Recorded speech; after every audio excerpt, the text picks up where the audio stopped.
I can memorize lines really quickly. It's the subtext and the performance underneath. Like, that's where I spend most of the time. You could learn 5 pages of dialogue right now in the next 30 minutes. Listen, I hate to be an but yes, I can. Welcome back. We are back with actress, novelist Krysten Ritter. That was a clip from her interview with comedian Michael Rosenbaum on the podcast Inside of You about your remarkable acting career. Back to the beginnings, though. I mean, you're like Lana Turner at a milk shop or having a milkshake and someone sees you and discovers you. I was at a Payless shoe store. Okay, kind of like a milk shop. With my mom. Yeah, I don't know if those stores are still around. We were at the mall, and they are, okay, thanks. And I was wearing like a chapstick necklace and like big jeans. How old were you? I was 15. 15. Yeah, a Guns N' Roses t-shirt, which I was also wearing today, weirdly, but someone came up to me from Elite Model Management and asked if I had ever considered modeling, and my mom and I were like, what? No. And then I started going to New York, and I was always really weird. How was that, though? I mean, you talk about, that's a big jump. Yeah. A 15-year-old, A, to have the confidence to pursue it, and B, your parents saying, okay, let's go. Honestly, when I look back, I'm like, what?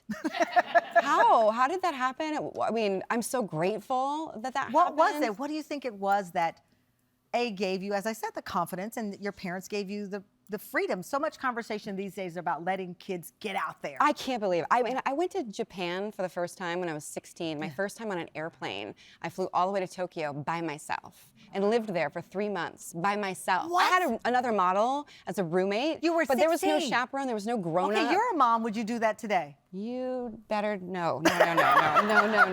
Absolutely not. You would But never. I'm like, I want to keep mine home until 30. Right, because that's the big debate right now. Yeah. I think it's called like let them go and let them live. I mean, I'm so grateful that happened. Right, because had your mom and your family not let you go, right, you wouldn't be I wouldn't here. have found my way. I would have anyway, but I took the bus. I was just from Pennsylvania. This story gets better. It was just a 3-hour March Trailways bus to Port Authority. Wait a minute. Yeah, I know. That's how I got to my modeling jobs. You got the modeling job at Payless. They put you on a bus. Yeah. And you end up do you know horror films end like this? I know. One time, I was actually stopped by the police at Port Authority because I was so young, and they thought I was a runaway. And they take me in like this back room, and we had to call my mom and say it's okay, and call the modeling agency and prove them that I was going to a job for like Mademoiselle. Okay, that's your next book. You do know this. This is the next book. Okay, you need this book. I got to fast forward to Breaking Bad because I love that you said the character you played who had an addiction issue, this very complicated person, was the character that changed your life.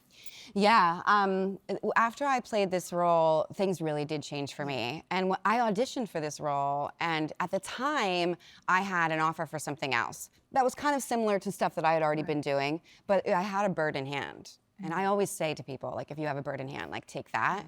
And my agent at the time was so smart, and he was like, no one has really watched this show yet, but I think it's gonna be big. Let's just wait and see what happens. Wow. So I ended up, like, I think letting the other one go. It expired, they pulled the offer, and I, thank God, got Breaking Bad. And then it ended up being like this big, huge show that I get to be a part of. And that's so interesting.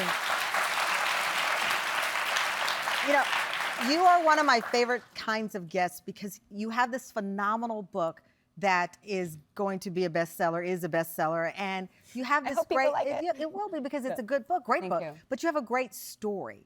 I mean, the fact that your lesson about, do I take what I already have, or do I take this chance? Yeah. That's so good. Yeah, I think like you have to go for things.